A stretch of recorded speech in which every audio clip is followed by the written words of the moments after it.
ನಮಸ್ಕಾರ ಸ್ನೇಹಿತರೆ. ಮಧ್ಯಪ್ರಾಚ್ಯದಲ್ಲಿ ಈಗ ನಡೆಯುತ್ತಿರುವುದು ಬರೀ ಯುದ್ಧ ಅಲ್ಲ, ಮೂರನೇ ಮಹಾಯುದ್ಧದ ಕೌಂಟ್ಡೌನ್. ಒಂದೆಡೆ ಇರಾನ್ನ ನೆಲದಡಿಯಲ್ಲಿರುವ ಬೃಹತ್ ನ್ಯೂಕ್ಲಿಯರ್ ಪ್ಲಾಂಟ್ಗಳು ಮೇಲೆ ಕಣ್ಣಿಟ್ಟಿರೋ ಇಸ್ರೇಲ್ ಮತ್ತು ಅಮೆರಿಕ. ಮತ್ತೊಂದೆಡೆ ಈ ಯುದ್ಧದ ಮಧ್ಯೆ ನಾನು ಶಾಂತಿ ಸಂಧಾನ ಮಾಡಿಸ್ತೀನಿ ಅಂತ ಹೋಗಿ ಜಗತ್ತಿನ ಮುಂದೆ ವಿಕಾರಿಯಂತೆ ನಿಂತಿರೋ ಪಾಕಿಸ್ತಾನ. ಒಂದು ವೇಳೆ ಇರಾನ್ನ ರಾಜಧಾನಿ ಟೆಹರಾನ್ ಮೇಲೆ ಇಸ್ರೇಲ್ ದಾಳಿ ಮಾಡಿದರೆ ಅಲ್ಲಿರೋ ನ್ಯೂಕ್ಲಿಯರ್ ಪ್ಲಾಂಟ್ಗಳು ಒಡೆದು ಇಡೀ ಏಷ್ಯಾ ಖಂಡ ಸುಟ್ಟು ಕರಕಲಾಗುತ್ತಾ? ಈ ಗ್ಲೋಬಲ್ ಟೆನ್ಷನ್ ಮಧ್ಯೆ ಪಾಕಿಸ್ತಾನ ಬ್ರೋಕರ್ ಆಗೋಕ್ಕೆ ಹೋಗಿ ಜೋಕರ್ ಆಗಿದ್ದು ಹೇಗೆ? ಬನ್ನಿ ಇವತ್ತಿನ ವಿಡಿಯೋದಲ್ಲಿ ಈ ಎಲ್ಲ ಸ್ಟೋರಿಯನ್ನು ಸರಳವಾಗಿ ಬೇರು ಸಹಿತ ನೋಡೋಣ.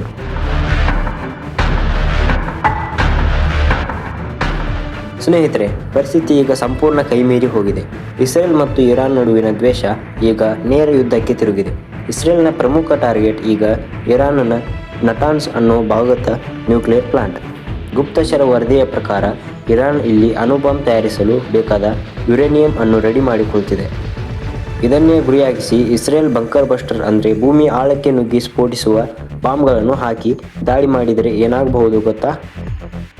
ಆ ನ್ಯೂಕ್ಲಿಯರ್ ಪ್ಲಾಂಟ್ ಒಡೆದು ಅದರಿಂದ ಹೊರಬರುವ ವಿಷಕಾರಿ ರೇಡಿಯೇಷನ್ ಗಾಳಿಯಲ್ಲಿ ಸೇರಿಕೊಳ್ಳುತ್ತದೆ. ಇದು 1986ರ ಚೆರ್ನೋಬಿಲ್ ದುರಂತಕ್ಕಿಂತ 100 ಪಟ್ಟು ಭೀಕರವಾಗಿರುತ್ತೆ. ಇಡೀ ಮಧ್ಯಪ್ರಾಚ್ಯದಲ್ಲಿ ಗಾಳಿ, ನೀರು, ಕ್ಯಾನ್ಸರ್ ರೋಗಕ್ಕೆ ಕಾರಣವಾಗುತ್ತದೆ. ಈಗ ಅಸಲಿ ವಿಚಾರಕ್ಕೆ ಬರೋಣ. ಇಷ್ಟೆಲ್ಲ ಬೆಂಕಿ ಹೊತ್ತಿ ಉರಿಯುತ್ತಿರುವಾಗ ನೆರೆಹೊರೆಯ ರಾಷ್ಟ್ರವಾಗಿ ಪಾಕಿಸ್ತಾನ ಏನು ಮಾಡ್ತಿದೆ? ಇಸ್ಲಾಮಿಕ್ ಜಗತ್ತಿನಲ್ಲೇ ತಾನೇ ದೊಡ್ಡನ ಅಂತ ತೋರಿಸಿಕೊಳ್ಳೋಕ್ಕೆ ಪಾಕಿಸ್ತಾನ ಯಾವಾಗಲೂ ಒದ್ದಾಡುತ್ತೆ. ಈ ಯುದ್ಧವನ್ನು ನಿಲ್ಲಿಸುವ ಮಧ್ಯವರ್ತಿ ನಾನಾಗ್ತೀನಿ ಅಂತ ಪಾಕಿಸ್ತಾನದ ನಾಯಕರು ಬಡಾಯಿ ಕೊಚ್ಚಿಕೊಳ್ತಿದ್ದಾರೆ. ಆದರೆ ಇದರ ಹಿಂದಿನ ಅಸಲಿ ಕಾರಣ ಕೇಳಿದರೆ ನೀವು ನಗ್ತೀರಾ. ಪಾಕಿಸ್ತಾನದ ಆರ್ಥಿಕತೆ ಸಂಪೂರ್ಣ ದಿವಾಳಿಯಾಗಿದೆ. ಅವರಿಗೆ ಈಗ ಅರಬ್ ದೇಶಗಳಿಂದ ಸಾವಿರಾರು ಕೋಟಿ ಸಾಲ ಬೇಕಿದೆ. ಅದಕ್ಕಾಗಿ ನಾನೇ ದೊಡ್ಡ ಶಾಂತಿ ದೂತ ಅಂತ ತೋರಿಸಿಕೊಳ್ಳಕ್ಕೆ ಹೋಗಿ ಪಾಕಿಸ್ತಾನ ಇದು ಅಕ್ಷರಶಃ ಜೋಕರ್ ಆಗಿದೆ. IMF ಮುಂದೆ ಭಿಕ್ಷಾಪಾತ್ರೆ ಹಿಡಿದು ನಿಂತಿರೋ ದೇಶದ ಮಾತನ್ನು ಇಸ್ರೇಲ್ ಅಥವಾ ಇರಾನ್ ಕೇಳುತ್ತಾ? ಖಂಡಿತ ಇಲ್ಲ. ಇಸ್ಲಾಮಿಕ್ ರಾಷ್ಟ್ರಗಳೇ ಇಂದು ಪಾಕಿಸ್ತಾನದ ಮಾತಿಗೆ ಕವಡೆ ಕಾಸಿನ ಬೆಲೆ ಕೊಡ್ತಿಲ್ಲ. ಇದೆಲ್ಲ ಎಲ್ಲೋ ನಡೀತಿದೆ, ನಮಗೇನು ಬಿಡಿ ಅಂತ ನೀವು ಅಂದ್ಕೊಂಡ್ರೆ ಅದು ನಮ್ಮ ಅತಿ ದೊಡ್ಡ ತಪ್ಪು.